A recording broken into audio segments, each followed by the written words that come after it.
జర్నలిస్టుల ముసుగులో వ్యాపారాలు చేస్తే కఠిన చర్యలు తీసుకుంటామని సోషల్ మీడియాలో చేసే తప్పుడు అవాస్తవ ప్రచారాల ఫిర్యాదు చేయడానికి ఒక వేదికను ఏర్పాటు చేయాలనుకుంటున్నట్టు చెప్పారు.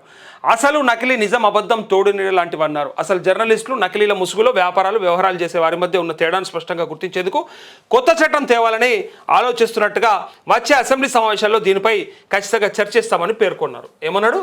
చర్చిస్తారట. సోషల్ మీడియాలో నిజంగా బీఆర్ఎస్ వాళ్ళు ఎందుకయ్యా గంతగానం, బీఆర్ఎస్ వాళ్ళు ఎందుకు అంతగానం ఏడిపిస్తున్నారు రేవంత్ రెడ్డిని? మరీ గంతగానమా? భయపడుతుండే ఆయన, సోషల్ మీడియాకి భయం అవుతుంది.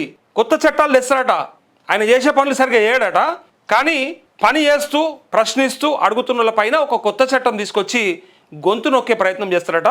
సో మరి గతంలో ఎవరి పేరు మీద ఎవరితోని ఏ ఛానళ్ళతోని పైకి వచ్చినావు, ఏ ఛానళ్ళతో ముఖ్యమంత్రి అయినావని తెలియకుండానే ఇవాళ ఇట్లాంటి మాటలు మాట్లాడుతున్నామని కామెంట్ చేస్తూ ఉన్నారు. పైగా అసలు ముచ్చట ఏంటంటే ఆయన ఏమంటాడంటే, ఇగో ఒకసారి చూడండి, ప్రజాభవన్లో మహిళా జర్నలిస్టులను సన్మానించారు. ఈ సందర్భంగా సీఎం మాట్లాడుతూ జర్నలిస్టులకు ఫ్యూచర్ సిటీలో ఇళ్ల స్థలాలు ఇస్తామని ప్రకటించారు. ఎంపీ, ఎమ్మెల్యే, ఎమ్మెల్సీలతో పాటు జర్నలిస్టులకు కలిపి ఓ కాలనీగా స్థలాలు ఇస్తామన్నారు. ఎవరికి తెలుసా ఇది? వాళ్ళకి నచ్చిన, వాళ్ళకు మెచ్చిన, వాళ్ళు మెచ్చిన, పైగా వాళ్ళకి బాకా ఊదే పత్రికలు, ఛానళ్ళు ఏవైతే ఉంటాయో వాటికి సంబంధించిన జర్నలిస్టులకు ఇస్తారట. ఇక దొంగలు ఉలువంచుకున్నట్టు అవుతుంది. ఇంకేమున్నది? ఇంకా ఎమ్మెల్యేలకు, ఎమ్మెల్సీలకు, ఎంపీలకు ఒక జాగల మంచిగా ప్లాట్లు ఇచ్చి ఫ్లాట్లు కట్టించి బ్రహ్మాండమైనటువంటి అపార్ట్మెంట్లా లేకపోతే మరి ఇల్లులా ఇస్తే అందులో ఈ జర్నలిస్టులను కూడా ఉంచితే పొద్దున్నదాకా ఇక అందరు కలిసి ఇది ఏదన్నా దోచుకోవచ్చు, బయటకు రాకుండా ఏమైనా చేయొచ్చు. ఇక వాళ్ళంతా కలిసి ఒకటే పని చేయొచ్చు. అరే మెయిన్ స్ట్రీమ్ మీడియాగా పని చేస్తుందనే కదా ఇలా సోషల్ మీడియా నమ్ముకుంటారు జనాలు. సోషల్ మీడియా వీడియోలు ఎందుకు చూస్తున్నారు? సోషల్ మీడియాలో ఎందుకోసానికి ఇంతగానం వీడియోలు హైలైట్ అవుతూ ఉన్నాయి? అన్నీ ఓపెన్గా చూపిస్తున్నారు కాబట్టి, నిజాలు చెప్తున్నారు కాబట్టి. ఇక అందులో కొంతమంది దొంగలు మోపు కాలేదంటే ఉన్నారు, ఎందుకు లేరు? అన్నిట్లో ఉన్నట్టే అందులో కూడా ఉన్నారు, అన్నిట్లో ఉన్నట్టే ఇంట్లో కూడా ఉన్నారు. సో ఆ దొంగలు చేయంగా జరుగుతున్న నష్టాన్ని ఎట్లా అరికట్టాలని వదిలేసి అసలైన జర్నలిస్టులని వాళ్ళు గుర్తిస్తూ వాళ్ళకి సపరేట్గా ఇల్లులు కట్టిస్తూ వాళ్ళని బ్రహ్మాండంగా కడుపులో పెట్టి చూసుకుంటారట. నిజాలు చెప్తూ ప్రభుత్వంని ప్రశ్నిస్తూ మీరు చేయాల్సినటువంటి పనులు చేస్తలేరు కాబట్టి మరి మీరు ఎప్పుడు చేస్తారో అడిగితే వాళ్ళకి నొప్పి అవుతుంది కాబట్టి వాళ్ళపైన ఇట్లాంటి కఠినమైనటువంటి చట్టాలు తెచ్చే ప్రయత్నం చేస్తున్నాడు. అయితే నిన్న ఏమంటాడో మీరు వినండి. ఇగో ఆయన అన్నటువంటి మాట మీరు వినండి. ఖచ్చితంగా మాట్లాడకుండా చేస్తారట. ఇగో ఇంకా ఏమన్నాడో నిన్న చూపిస్తా. ఇగో జర్నలిస్టులకు ఇట్లా అందరు కలిపట. ఇగో మనం ఫ్యూచర్ సిటీ నిర్మించుకుంటున్నాం. ఎమ్మెల్యేలకు, ఎంపీలకు, ఎమ్మెల్సీలకు, జర్నలిస్టులకి ఫ్యూచర్ సిటీలో ఒక మంచి కాలనీ మనం డిజైన్ చేసుకుందాము, నైబర్హుడ్ క్రియేట్ చేసుకుందాము. మనం అందరం కలిసి దోచుకుందాము, అందరం కలిసి దోపిడీ చేసుకుందాం. ఇప్పుడు ఈ సమాధానం కనుక ప్రజల నుంచి రాకపోతే నన్ను అడుగు. ఇగో చూడండి, నేను ఇప్పటిదాకా కామెంట్స్ ఏం చదవలే. ఇగో ఒరే 6 monthsకి ఒకసారి ఫ్యూచర్ సిటీ అంటావు ఏందిరా? కనీసం అక్కడ టైం ఎకానమీ, అక్కడ డే టైం ఎకానమీ అన్న జనరేట్ చెయ్యు అంటూ, డే టైం అన్న జనరేట్ చెయ్యు అంటూ, అంటే ఎవరు ఎక్కడ పోతున్నారు, ఎవరితో మాట్లాడుతున్నారో ఈజీగా కనిపించేటట్టు గోడలు దుంకే వాళ్ళని ఈజీగా పట్టుకోవచ్చు అని ఏదో భావన, కవి భావన అంటూ. ఇంకా చూడండి, ఇంకా ఇగో వీడు అందరినీ గోకుతుండు, వాని నమ్మితే ఈ జర్నలిస్టులకు బొచ్చే. విన్నరా? చివరికి జర్నలిస్టులకు బొచ్చే అంటూ జనాల మాట చూడండి. ఇండైరెక్ట్గా మీకు బెనిఫిట్ అవుతుంది, సపోర్ట్ చేయండి అంటున్నాడు ఈ 4 feet అంటూ. అన్నారా? జనం అన్నారా? నేను అనేలోపు అన్నారా? చూసిరా? మీరంతా కలిసి దోచుకోవడానికా? ఇగో మంది సొమ్ము దోచుకు తిందాం, వ్యతిరేక వార్తలు రాయకండి. నాకు తెలిసింది జనంలో ఏముంటుందో నాకు తెలుసు కాబట్టి నేను చెప్తాను మొదలే. ఇగో అంతా ఫ్యూచరే, ప్రజెంట్ ఉండదు, వాళ్ళకి కావాల్సింది లే. చూసిరా? అంత ఫ్యూచర్ సిటీ, ఫ్యూచరే అన్నిట్లో ఫ్యూచరే. ప్రజెంట్ ఏం చేయనీకి లేదు, ప్రజెంట్ ఏం వచ్చేది ఏం లేదు. ఓట్స్ వేసిన పబ్లిక్ మాత్రం బూతులు ఉన్నాయి. రాజుల సొమ్ము రాళ్ల పాలు, తెలంగాణ ప్రజల సొమ్ము రాజకీయ నాయకులు ఫేక్ జర్నలిస్టుల పాలు. కామన్ ప్రజల పరిస్థితి ఏమైనా మనకు పట్టదా అంటే రేవంత్ ఉద్దీన్, జనాల కష్టపడ్డ సొమ్ముతో మీ జల్సాలు ఏంది? జనం కూల్చి మీరు నిర్మాణం చేసుకోవచ్చు రుచాల న్యాయాల అంటూ దరిద్రపు వేదన చిల్లరగాళ్ళు తెలంగాణ నాశనం చేసావు. ఇంకేంది మన జర్నల్ బట్టలు చించుకొని ఇవ్వడమే లేట్ ఇంకా అంటూ బట్టలు చించుకుంటారట. ఇక ఓహో అది మీకోసమేనా? ఇంకా నయం జనాల కోసం అనుకున్నా. ఎవడి బాగు కోసం ఈ వ్యాపారం? Already many are there for them. What are possible ways to remove his CM post? Why duplication అంటే ఇక అసలు చూడురిగో బ్రైబింగ్ జర్నలిస్టు. ఇంకా రాయినరిగా వాళ్ళకి కావాల్సిన వార్తలు రాయరు అని చెప్పి డైరెక్ట్గా అంటూ ఉన్నారు. ఇంకా నమ్ముతలేరు. ఇక జనాలకు తిక్కలేస్తుంది. ఇక ఆయనే ముఖ్యమంత్రి ఉంటాడు, ఆయనే ఏవేవో మాటలు మాట్లాడతాడు. సోషల్ మీడియా మీద ఇప్పుడు చూడండి ఇక అథారిటీస్ ఉన్నాయి, complaining authority to exam print media, electronic మీడియాకు అథారిటీస్ ఉన్నాయి, complaining authority to examine their news and their views. Social మీడియాకు లేదు. డెఫినెట్గా తెలంగాణ రాష్ట్ర ప్రభుత్వం ఎగ్జామిన్ చేసి సోషల్ మీడియాలో ప్రసారం చేసే అవాస్తవాల మీద ఫిర్యాదు చేయడానికి కూడా ఒక వేదికను చేయాలనుకుంటున్నాము. ఎందుకంటే అసలు నకిలీ అని ఎప్పుడు ఉంటుంది, నిజము అబద్ధం అనేది. సపోర్ట్లు కొడుతురు వాళ్ళు, అసలైన జర్నలిస్టులు సపోర్ట్లు కొడుతురు. వాళ్ళకి ఏంటంటే నొప్పి అవుతుంది.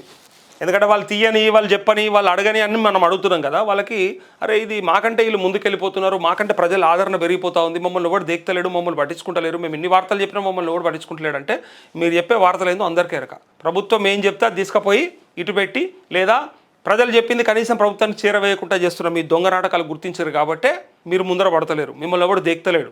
మీరు చూడండి, మీరు మెయిన్ స్ట్రీమ్ మీడియా ఛానళ్ళల్లో వార్తలు లైవ్ పెడతారు కదా, ఒకసారి చూడండి ఎంతమంది చూస్తారు. 1-2 ఛానళ్ళు మినహా వందల మందిని దాటి కూడా పోదు, అది 100 మందిని కూడా దాటిపోదు. ఓసారి చూస్తే 1-2-3 ఛానళ్ళు చూసినా నేను, కనీసం మన లైవ్ పోయినంత కూడా పోదు అలా వార్తలు. ఇక మరి దేనికోసం చెప్తురా వార్తలు?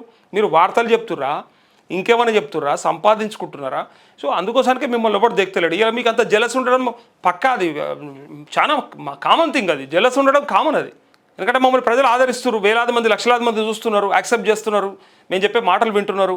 కాబట్టే మిమ్మల్ని ఎవడు దిగుతలేడు అనే బాధ, కుళ్ళు, జెలస్ ఉంటే ఉండొచ్చు. కాకపోతే ఇలా మీరు ఒకటే సప్పట్లు ఏవైతే ఉన్నాయో మీరు తవ్వుకుంటున్న బొందలు అవి. ఇలా మెయిన్ స్ట్రీమ్ మీడియాలో మీకు జీతాలు రాకపోయినా, సమస్యలు వచ్చినా మళ్ళీ బయటకు వచ్చి మాట్లాడాలంటే అటువంటిదే కావాలి మీకు. పైగా మెయిన్ స్ట్రీమ్ మీడియాలో పనిచేసిన చాలామంది, అందులో నేను కూడా 1-2 ఛానల్లో పనిచేసిన, తెలియకపోతే చెప్తా, అది కూడా చెప్తా. నువ్వు ఏడ పని చేసినావు, ఎలా చేసినావు అంటే యూట్యూబ్లో వీడియోలు ఉంటే చూసుకోపోరు.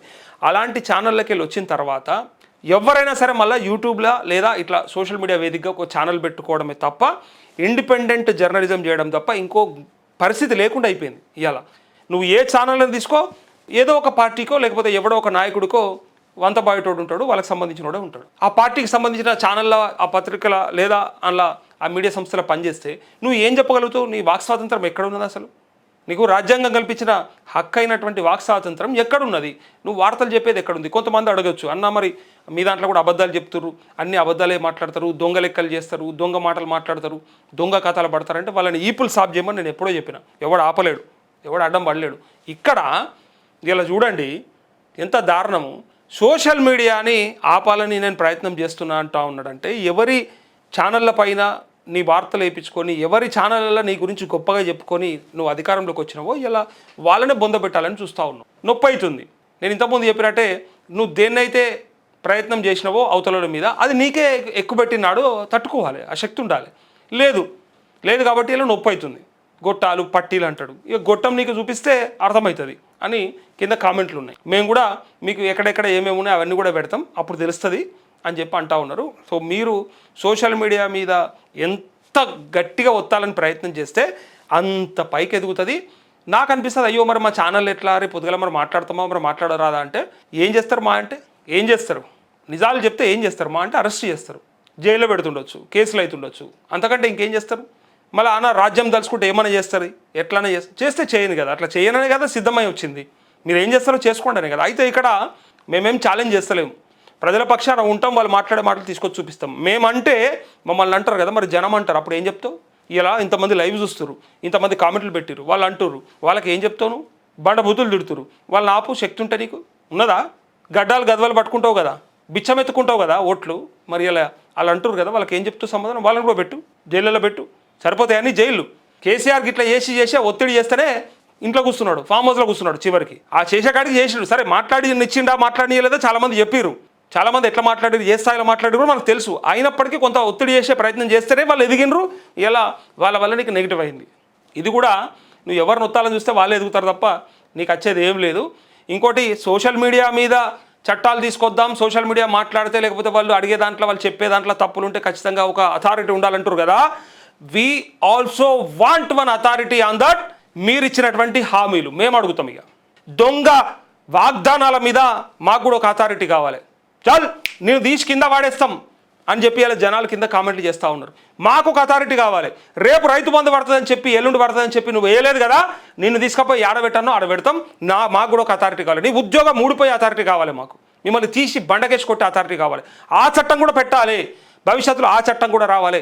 దొంగ హామీలతో దొంగ వాగ్దానాలతో ఎవడైతే గద్దెనెక్కి ఇలా వాటిని నెరవేర్చకుండా మాట మార్చుకుంటా జనాలంతా పిచ్చోళ్ళని చేసుకుంటూ తిరుగుతున్నటువంటి ఈ దొంగ నాయకుల మీద కూడా ఒక చట్టం ప్రయోగించాలి. ఆ చట్టం ఎట్లుండాలంటే నువ్వు ఆడిన అబద్ధం గనక ప్రూవ్ అయితే పదవిని తీసి కింద నేను కొట్టేటట్టుగా ఆ చట్టం తీసుకొచ్చి అది ఇంప్లిమెంట్ చేసేటట్టుగా ఉంటే అప్పుడు మీకు బుద్ధి వస్తుందని ఇలా జనాలు కూడా సేమ్ టు సేమ్ కొత్త చట్టం అట్లాంటి తీసుకురండి. తీసుకొచ్చి వీళ్ళు ఎందుకు ఇట్లా అబద్ధపు హామీలతోని గద్దెనెక్కి తర్వాత మా దగ్గర లేవని చెప్తున్నారో సో వాళ్ళకు కూడా మరి మీ అబద్ధాలు కావా? ఇప్పుడు జర్నలిస్టులు చెప్తే అబద్ధాలు అంటున్నావు, జనాలు చెప్తే అబద్ధాలు అంటా ఉన్నావు. మరి మీరు అబద్ధాలు చెప్పి ఇలా పీఠాల మీద కూర్చొని మళ్ళీ పైన ఇంకా డబల్ అబద్ధాలు చెప్పుకుంటా నాటకం ఆడుతున్నారు కదా, మరి మీ మీద ఏమి నియంత్రణ ఉండాలి? మిమ్మల్ని ఏం చేయాలి? 5 ఏళ్లకోసారి ఉన్నది అవకాశం బండకేసి కొట్టేది, కానీ అంతలోపే కావాలంటే ఏం చేయాలి? ఇందాక తిక్కల చూసినావు కదా ఒక ఆయన తీసి నేను బండకేసి కొట్టేదేమని ఉంటే కూడా చెప్పాలి, అది కూడా ఉంటే బాగుండన్నా అని కామెంట్ చేస్తూ ఉన్నాడు. ఇలాను అధికారంలోకి వెళ్ళి దించేది ఏదైనా ఉంటే బాగుండని చెప్తా ఉన్నాడు.